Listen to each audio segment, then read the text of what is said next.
میٹھی چھری قسط نمبر 2۔ خدا بخش کا گھر اس وقت ماتم کدہ بنا ہوا تھا۔ وہ واقعہ ایسا نہیں تھا کہ لوگ لمبی تان کر سو جاتے۔ رات آدھی سے زیادہ گزر چکی تھی مگر ابھی تک تمام افراد جاگ رہے تھے۔ میں خدا بخش کے گھر کی بیٹھک میں جا بیٹھا۔ تھوڑی دیر بعد خدا بخش میرے پاس موجود تھا۔ میں نے ایک مرتبہ پھر اس اندھوناک واقعے پر اظہار افسوس کیا اور کہا، خدا بخش، میں اپنے فرائض سے مجبور ہوں، ورنہ اس وقت تمہیں ہرگز تکلیف نہ دیتا۔ آپ جو کچھ بھی کر رہے ہیں میری ہی بھلائی کے لیے کر رہے ہیں۔ اس نے انتہائی معقول بات کی۔ میں باقی افراد کو دوسرے کمرے میں بھیج کر خدا بخش کے ساتھ مصروف ہو گیا۔ سب سے پہلے میں نے اسے ململ کا سفید دوپٹہ دکھایا اور اس کے بارے میں استفسار کیا۔ اس نے دوپٹے سے لا علمی کا اظہار کرتے ہوئے اسے پہچاننے سے صاف انکار کر دیا۔ کم از کم یہ میرے گھر کی کسی عورت کا تو نہیں ہو سکتا، وہ حتمی لہجے میں بولا۔ اس ٹھنڈے ٹھار موسم ایسے باریک دوپٹے کا استعمال کا تو سوال ہی پیدا نہیں ہوتا۔ آج کل تو گرم شالیں استعمال ہو رہی ہیں۔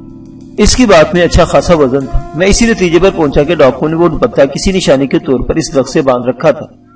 سفید دوپٹے کو رات میں نسبتاً زیادہ آسانی سے دیکھا جا سکتا تھا۔ ممکن ہے انہوں نے واردات کے لیے جو پلاننگ کی تھی یہ دوپٹہ اسی کا ایک حصہ ہو۔ میں نے خدا بخش سے ایک اہم سوال کیا، ڈاکو اپنے ساتھ تمہاری بہو رانی کے علاوہ ایک ٹرنک بھی اٹھا کر لے گئے ہیں، مجھے بتاؤ اس ٹرنک میں کیا کچھ بھرا ہوا تھا؟ سب سے زیادہ اہم تو زیورات ہی تھے۔ وہ گہری سانس خارج کرتے ہوئے بولا، وہ پورے 25 تولے سونا اور 40 تولے چاندی کے زیورات تھے۔ اس کے علاوہ چند قیمتی تحائف اور کامدار سوٹ بھی اس صندوق میں بھرے ہوئے تھے۔ خدا بخش ایک آسودہ حال ذمہ دار تھا، اس کا گھر بھی معقول انداز میں بنا ہوا تھا۔ میں نے مسروقہ صندوق کی تفصیل پوچھی تو اس نے بتایا، وہ چھوٹے سائز کا ایک دستی ٹرنک تھا، چوڑائی 1.5 فٹ اور لمبائی 1.5 فٹ رہی ہوگی۔ اس ٹرنک پر ایک مضبوط تالا بھی لگا ہوا تھا۔ ڈاکو کے لیے تالے اور کنڈیاں کوئی اہمیت نہیں رکھتے، میں نے کہا۔ اس صندوق پر لگے ہوئے تالے کو کھولنے کے بجائے توڑنا مناسب سمجھیں گے، ان کے لیے کچھ بھی مشکل نہیں ہوگا۔ صندوق اور وہ زیورات جائیں جہنم میں، وہ شکستہ لہجے میں بولا۔ میں رانی کے لیے بہت فکر مند ہوں، پتہ نہیں ڈاکو اسے کہاں لے گئے ہیں، اس کے ساتھ کیسا سلوک۔ وہ جملہ ادھورا چھوڑ کر دکھی نظر سے مجھے دیکھنے لگا، پھر بولا، میں بڑے بھائی کو کیا منہ دکھاؤں گا؟ بڑے چاؤ سے میں اس کی بیٹی برائے کر لایا تھا، لیکن رانی کو میرے گھر کی بہو بننا نصیب نہیں ہوا۔ پتہ نہیں کس دشمن کی نظر کھا گئی ہماری خوشیوں کو۔ بولتے بولتے اس کی آواز بھر آ گئی اور وہ خاموش ہو گیا۔ مجھے گفتگو کو آگے بڑھانے کے لیے ایک اشارہ مل گیا تھا۔ میں نے اس سرے کو پکڑ لیا اور خدا بخش سے پوچھا، میں بھی تو اسی دشمن کی تلاش میں ہوں، تمہارے خیال میں تم لوگوں کی خوشیوں کو کس بدبخت کی نظر لگی ہوگی؟ ہاں، اس نے چونک کر مجھے دیکھا اور جلدی سے بولا، میں نے تو ایسے ہی ایک بات کہہ دی تھی، میرے ذہن میں کسی دشمن کا نام یا چہرہ نہیں ہے۔ میں نے سنجیدہ لہجے میں کہا، تم نے ایسے ہی ایک بات کہہ دی تھی، مگر میں جو کچھ بھی کہہ رہا ہوں اچھی طرح سوچ سمجھ کر کہہ رہا ہوں۔ یہ ڈاکو کی معمول کی کارروائی نہیں ہو سکتی۔ اس سازش کے پیچھے یقیناً تمہارے کسی دشمن کا ہاتھ ہے اور اس دشمن شخص تک تم مجھے پہنچاؤ گے۔ میں کسی ایسے شخص سے واقف نہیں جو اس حد تک مجھے نقصان پہنچانے کی کوشش کر سکتا ہو۔ وہ ٹوٹے ہوئے لہجے میں بولا، میرا جوان جہان بیٹا موت کے منہ میں چلا گیا، بھائی کی بیٹی کو ڈاکو اٹھا کر لے گئے۔ اللہ بخش نے کتنی مشکلات کا سامنا کرتے ہوئے رانی کو میری بہو بنانے کا فیصلہ کیا تھا۔ اوہ، سب کچھ تباہ ہو گیا۔ خدا بخش کے آخری جملے نے چونکنے پر مجبور کر دیا۔ میں نے اضطراری لہجے میں دریافت کیا، تم کن مشکلات کا ذکر کر رہے ہو؟ وہ فوراً میرے سوال کی تہ میں اتر گیا، ٹھنڈی سانس خارج کرتے ہوئے بولا، اللہ بخش کی بیوی یعنی رانی کی ماں اس رشتے کے لیے تیار نہیں تھی، مگر اللہ بخش نے اپنی بیوی خدیجہ کی ایک نہ سنی اور اپنی بات منوا کر دکھائی۔ لیکن شاید قدرت کو اللہ بخش کی ضد اور زبردستی پسند نہیں آئی اور وہ ایک مرتبہ پھر افسوسناک انداز میں گردن جھٹکنے لگا۔ اوفو، سب کچھ الٹا ہو گیا، دونوں گھر اجڑ گئے، میرا بیٹا اور اللہ بخش کی بیٹی بھی۔ اس نے ادھورے جملے پر اپنی بات کو اختتام دیا تو میں پوچھے بغیر نہ رہ سکا، خدا بخش، ایک بات میری سمجھ میں نہیں آئی، ایک بھائی اپنی بیٹی دوسرے بھائی کے بیٹے کو دے رہا تھا، اس میں خدیجہ کے اعتراض کا کون سا پہلو نکلتا ہے؟ وہ اس رشتے کی مخالفت کیوں کر رہی تھی؟ کیا وہ آپ لوگوں کو اپنا دشمن سمجھتی ہے؟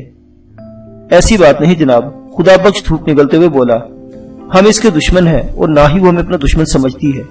میں الجھ کر رہ گیا، پھر کیسی بات ہے خدا بخش؟ میں نے تیز لہجے میں استفسار کیا۔ اگر تمہاری بات کو درست مان لیا جائے تو پھر سوال یہ پیدا ہوتا ہے کہ خدیجہ اس رشتے کی مخالفت کیوں کر رہی تھی؟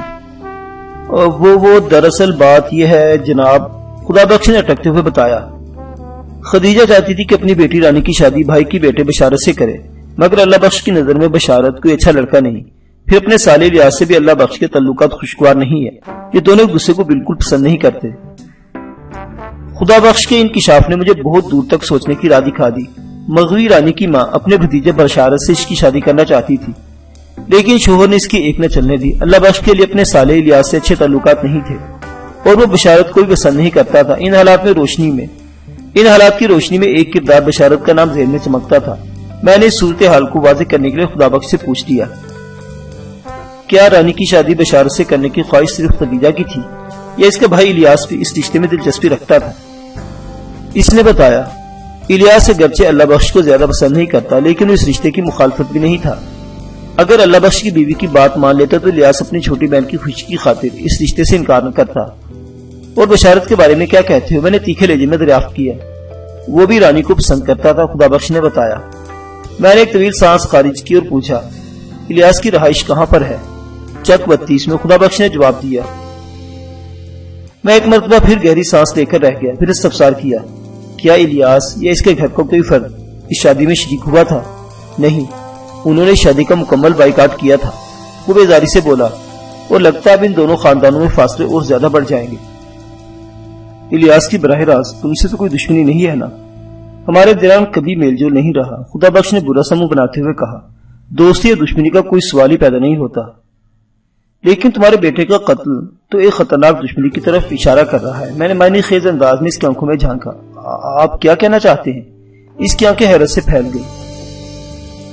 میں نے حالات کے اندھیرے میں ایک اندازے کا تیر پھینکا تھا۔ خدا بخش چونکنے نے مجھے مزید پھولنے کھیلنے پر اکسایا اور میں نے سرسراتے ہوئے لہجے میں کہا، تم میری باتوں سے کیا سمجھ رہے ہو؟ وہ تامل کرتے ہوئے بولا، آپ کے انداز سے یہ تاثر ملتا ہے کہ آپ الیاس کو اس واقعے کا ذمہ دار سمجھ رہے ہیں۔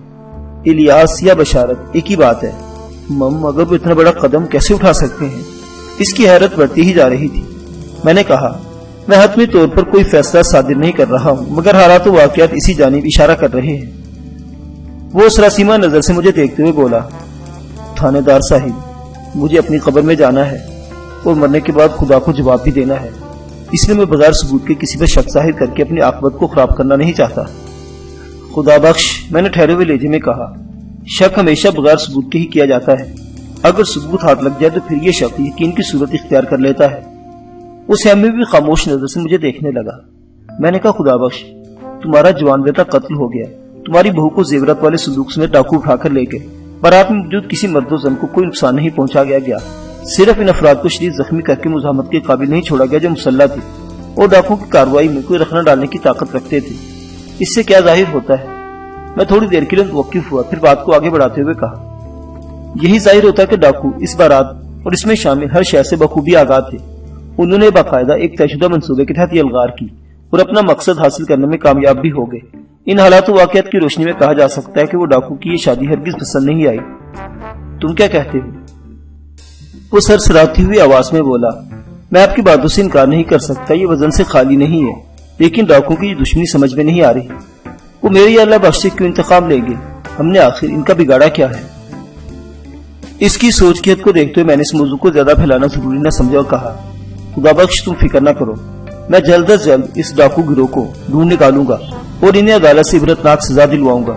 تمہیں اس سلسلے میں اگر کوئی اہم یا غیر اہم بات پتہ چلے تو فوراً مجھے بتانا۔ یقیناً تم بھی یہی چاہو گے کہ تمہارے بیٹے کے قاتل اور بہو کو اغوا کرنے والے سلاخوں کے پیچھے نظر آئے۔ جی ہاں، وہ تیزی سے گردن ہلاتے ہوئے بولا، خدا بخش کا جوان بیٹا قتل ہو گیا، اور وہ بھی ایسے موقع پر کہ مقتول ابھی تک دولہا کے روپ میں نظر تھا۔ عارف نے بھی عجیب نصیب پایا تھا، وہ بیوی والا تو ہو گیا مگر بیوی پر کوئی بھی حق جتانے سے پہلے موت اپنا حق وصول کرنے اس کے سر پر آن پہنچی تھی۔